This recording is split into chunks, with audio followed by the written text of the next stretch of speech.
ఏడాదికి ₹1 కోటి సంపాదించే సాఫ్ట్వేర్ ఉద్యోగం అయినా అతనిలో ఏదో నిరాశ.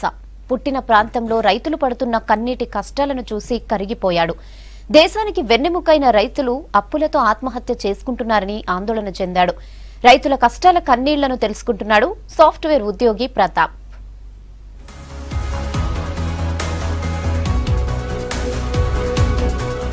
కరువు రైతును కాపాడుదామంటూ టీషర్ట్ పై రాసుకుని ఎర్రటి ఎండలో పాదయాత్ర చేస్తున్న ఇతని పేరు ప్రతాప్. అనంతపూర్ జిల్లా జేఎన్టీయూలో బీటెక్ చదివిన ప్రతాప్ ఉన్నత చదువుల కోసం అమెరికా వెళ్లాడు. అక్కడ ఎంఎస్ పూర్తి చేసి ఏడాదికి ₹1 కోటి సంపాదించే సాఫ్ట్వేర్ జాబ్ సంపాదించాడు. అయినా ప్రతాప్కి జాబులో సంతృప్తి లేదు. ఆ ఉద్యోగం వదిలేసి సొంత జిల్లాకు వచ్చాడు. కరువు జిల్లాగా పేరున్న అనంతపురంలో రైతు సమస్యలపై పనిచేస్తున్న సెంటర్ ఫర్ కలెక్టివ్ డెవలప్మెంట్ సంస్థను కలిశాడు.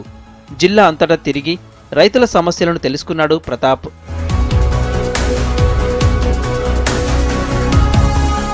అప్పులతో ఆత్మహత్య చేసుకుంటున్న రైతుల గోడును ప్రభుత్వాలు పట్టించుకోవడం లేదనే ఆవేదనతో దేశవ్యాప్తంగా పాదయాత్ర చేయాలని నిర్ణయించుకున్నాడు. దేశంలోని రైతుల సమస్యలను తెలుసుకునేందుకు ఢిల్లీ నుంచి అనంతపూర్కు 13వ తేదీన పాదయాత్ర మొదలుపెట్టాడు.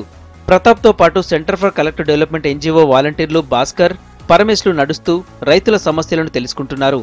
రాజస్థాన్, ఉత్తరప్రదేశ్, మధ్యప్రదేశ్, మహారాష్ట్ర, హర్యానా రాష్ట్రాల్లో తిరుగుతూ వేలాది మంది రైతుల కష్టాలను చూశారని చెప్తున్నాడు ప్రతాప్. పాదయాత్రతో రైతులకు అవగాహన కల్పించి ఉద్యమాన్ని మరింత ఉధృతం చేస్తానని అంటున్నాడు.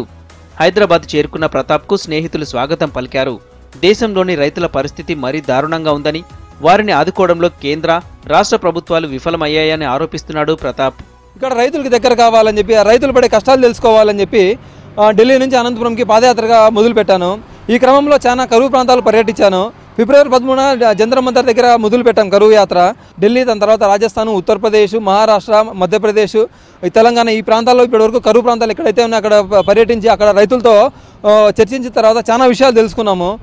మన ప్రభుత్వం, ఏ ప్రభుత్వం ఉన్నా కానీ కరువు రైతుల్ని కాలువల కింద 3 పంటలు పండే రైతుల్ని ఒకటే విధంగా చూస్తుంది. ఇది కరెక్ట్ కాదు. రైతుల కోసం పనిచేస్తున్న ప్రతాప్కు ఉడతా భక్తిగా సాయం చేయడానికి వాలంటీర్లుగా అండగా నిలుస్తున్నారు. రైతుల కోసం తమ సంస్థ పనిచేస్తున్నందున ప్రతాప్ కాన్సెప్ట్ నచ్చి అతనితో పాదయాత్ర చేస్తున్నామంటున్నారు centre for collective development members. Pratap అని ఒక ఆయన అమెరికా నుంచి తిరిగి రావడం, అక్కడ ₹1 కోటి జీతం వదిలేసి రావడం, మాతో పాటు ఫీల్డ్ దాదాపు 100 గ్రామాలు తిరిగాడు, 100 మీటింగులు పెట్టాడు. ఆ మీటింగులో రైతులు చెప్పడం ఏమి, మాకు చాలా ఇబ్బందులు ఉన్నాయి సార్, వాటర్ లేవు, మాకు గిట్టుబాటు ధరలు లేవు, ఇవన్నీ లేవు, దీనిపైన పోరాటం ఏమైనా చేస్తే బాగుంటుంది అనే ఉద్దేశం. కరువు యాత్ర చేద్దామని ముందుకు వచ్చిన ప్రతాప్ గారికి మేము కూడా కొద్దిగా వాలంటరీగా వెళ్ళి, ఢిల్లీ నుంచి అంటే ఫస్ట్ మేము కూడా నమ్మట్లేదు, ఢిల్లీ నుంచి నెలనాడు వస్తాడు ఏం కదా అని చెప్పి తెలుసుకునే విధానంలో మేము కూడా ముందుకు వచ్చి ఆయనకు కొద్దిగా సాయం చేద్దామని రావడం జరిగింది. అదేవిధంగా వాలంటీర్స్గా వచ్చి మేము కూడా పాదయాత్ర చేస్తున్నాము. రైతుల సమస్యలను పరిష్కరించాలని ఢిల్లీ నుంచి అనంతపూర్ వరకు పాదయాత్ర చేస్తున్న ప్రతాప్ను అభినందించారు రైతు నాయకులు. ఎలాంటి ప్రతిఫలం ఆశించకుండా అమెరికాలో ఉన్నత ఉద్యోగం వదిలేసి రైతుల కోసం ప్రతాప్ ఆలోచించడం గొప్ప విషయమన్నారు. కరువు పరిస్థితులు ఏ ప్రభుత్వం ఏమీ మాకేం చేయలేకపోతే ఇటువంటి వాళ్ళు కొంతమంది తయారై బాగా కష్టపడి చేద్దారని అనుకుంటున్నాము.